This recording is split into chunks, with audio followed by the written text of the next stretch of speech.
The shuttle ride home felt shorter than the silence that followed him off it. He stood at the old family driveway, one arm replaced with a cheap industrial prosthetic that still clicked when it moved the wrong way. Dust clung to his boots like the frontier still refused to let him fully return.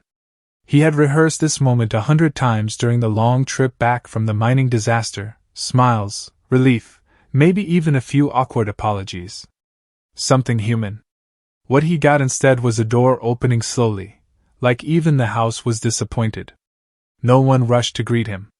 No one even pretended to hide the way their eyes scanned him from head to toe, calculating value like a broken machine returned under warranty.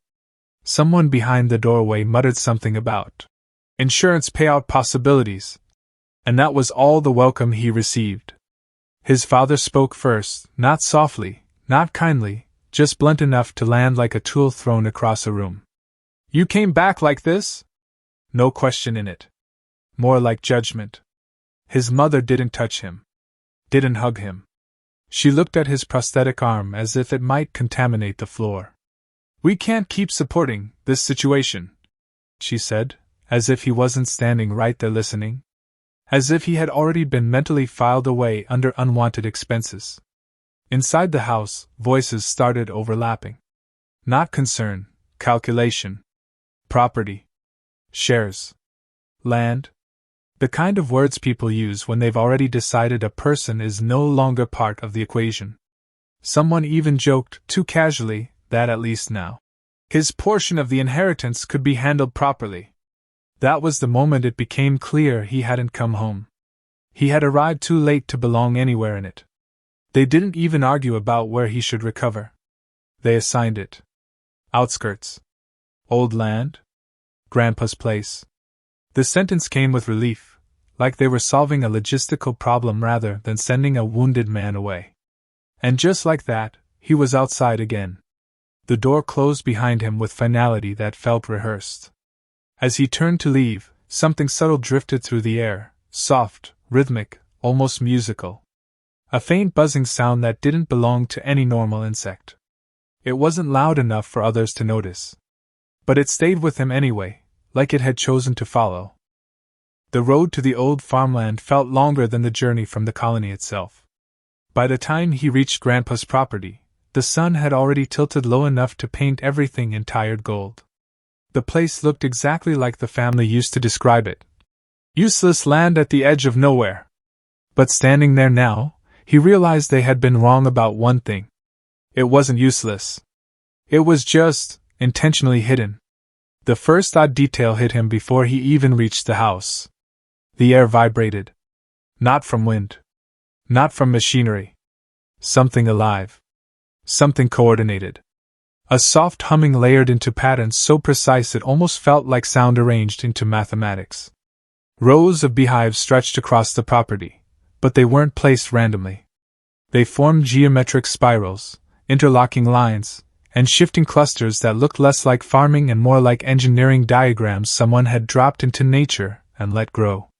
And then Grandpa appeared. No rush. No surprise. Just calm, like he had been expecting this exact moment for a long time.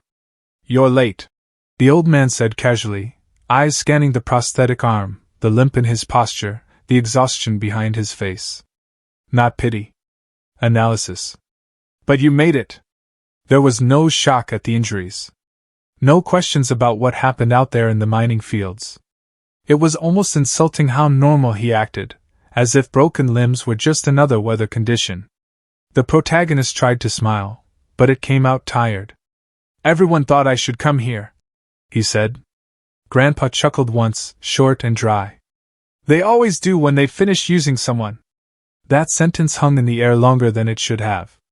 Then Grandpa turned slightly, gesturing toward the hives. "You still think these are just bees?" The protagonist exhaled a weak laugh. "They're bees, Grandpa. Bees don't do anything special." At that moment, one of the hives shifted. Not randomly. Not naturally. Perfect synchronization. Thousands of wings adjusted at once, forming a faint pattern in the air above them, like a rotating shield, like something observing. Grandpa didn't look up. He already knew. "They do," he said quietly. They just don't do it for people who don't matter. A pause. Then softer. But they remember you. As if reacting to that sentence, the buzzing around the field changed pitch. Not aggressive. Not threatening. Protective. Like the air itself had decided the injured man standing there was no longer alone. And for the first time since leaving home, he felt something unfamiliar settle in his chest. Not relief. Recognition. By the time the legal papers were brought out at the family estate, the mood inside the house had already shifted from tension to celebration. It wasn't grief over him being gone. It was excitement over what they could extract from what was left behind. The protagonist wasn't there in person, but his name kept appearing on documents like a technical glitch nobody bothered to fix. His share of the land. His assets. His recoverable value. The words sounded less like family matters and more like corporate liquidation. His uncle leaned back in his chair with a satisfied grin. Honestly, it's better this way. He can't manage property anymore. Not in that condition. A cousin laughed. He'll probably just waste away at Grandpa's place anyway. At least we're doing something useful. They signed faster after that, encouraged by their own cruelty. Pens scratched across paper like they were erasing him line by line. Then the first interruption happened. A smart display on the wall flickered, freezing mid-contract. The text shifted into an error message nobody installed. Intent inconsistency detected. Someone swore and tapped it. The screen reset. Then froze again. Same message. Across the room, a door locked itself. Then another. At first, they blamed system errors. Old wiring. Rural interference. But the timing kept getting worse, each signature attempt matched by a malfunction, as if the house itself was reacting. Outside, the buzzing began. It started softly, almost like wind passing through wires. Then it deepened, organized, intelligent. When the first swarm arrived, it didn't attack in chaos. It moved like a unit with purpose. The moment the uncle tried to boast about clean ownership transfer, the air around his face filled with a dense cluster of bees. Not stinging randomly. Targeted interruption. His words broke apart mid-sentence as he flailed, unable to speak without swallowing panic. Every time someone tried to lie or exaggerate their claim, the same thing happened. Speech disrupted. Breath blocked. Confidence destroyed in seconds. One of the lawyers attempted to maintain control, waving them away, only for the bees to form a tight spiral around his mouth, forcing him into silence every time he tried to pronounce a false statement. Furniture began shifting next. Not violently, precisely. Chairs rotated away from signers. Tables tilted just enough to ruin signatures. Pens rolled off pages at exact moments of dishonesty. The house felt less like a building and more like an active system rejecting them. Outside, drones from someone's security kit tried to deploy. They didn't last 10 seconds. The swarm surrounded them midair and disabled them with coordinated contact, dropping them harmlessly into the grass like rejected ideas. Inside, panic finally replaced arrogance. And above it all, the buzzing stabilized into something almost structured, like a verdict being prepared. No one said it out loud, but everyone understood the same thing at once. This wasn't a haunting. It was enforcement.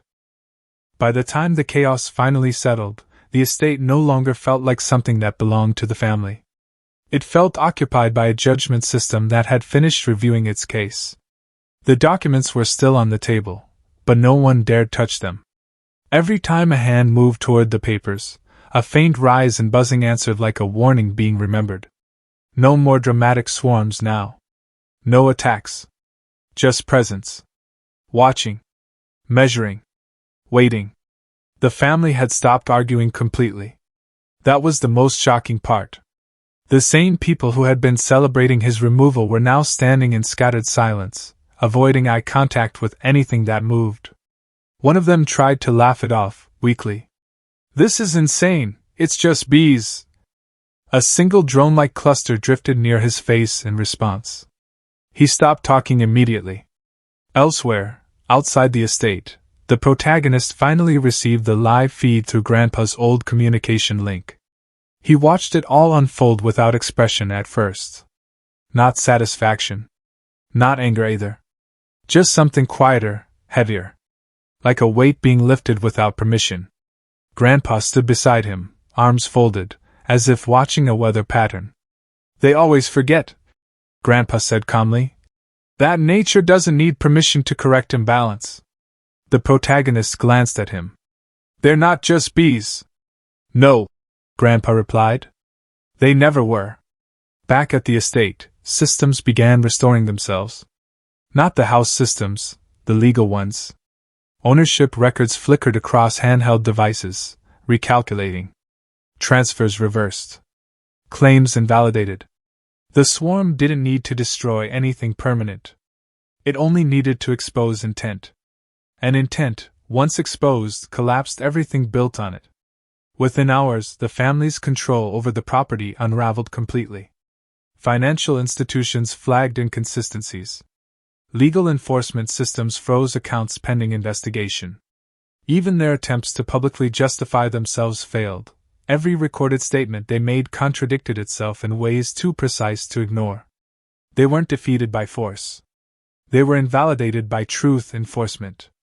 When it was over, the estate was quiet again. But not empty. Because the bees stayed. Not as attackers. As guardians. Later that night, something unexpected happened. A visiting xenobiology researcher arrived at the property with official clearance. She wasn't afraid of the swarm. In fact, she seemed fascinated by it. The bees didn't react to her like they did to the others. They moved around her calmly, almost curiously, as if evaluating compatibility instead of threat. She looked at the protagonist with a half-smile. "So you're the one they're protecting?" He shrugged slightly. "Apparently. That's not normal behavior," she said, stepping closer without fear. "They're responding to emotional alignment patterns. That shouldn't be possible with Earth-based hybrids." He glanced at the hive lights glowing softly in the distance. "Nothing about my family ever felt normal either." That earned a quiet laugh from her. And for the first time since everything fell apart, it wasn't bitterness that filled the space between them. It was understanding. Behind them, the hive shifted again, slow, almost approving, like it had already started predicting what came next.